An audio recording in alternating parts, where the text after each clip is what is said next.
Hello bachcho, let's see the question. Although much CO2 is carried in blood, yet blood does not become acidic because option A, it is absorbed by the leukocyte. Option B, blood buffers play an important role in CO2 transport.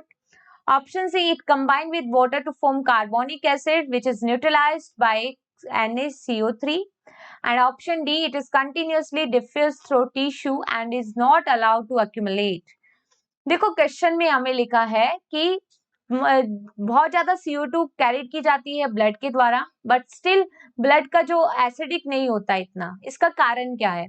तो देखो, हम देखते हैं कि water के साथ carbon dioxide attach हो जाता है और फॉर्म करता है carbonic acid in the RBC in the presence of carbonic anhydrase enzyme which is actively present in the RBC and in minute quantity it is also present in the plasma.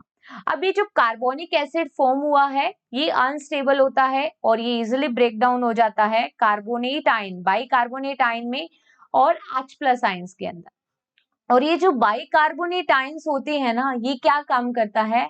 It act as a buffer, और buffer के कारण जो blood की pH है वो resist बनी रहती है, ब्लड की पीएच के अंदर चेंजेस नहीं देखने को मिलते, मतलब acidic nature does not affect the blood, ठीक है, ड्यू टू द बफर है, ठीक है। और bicarbonate ion working as a buffer.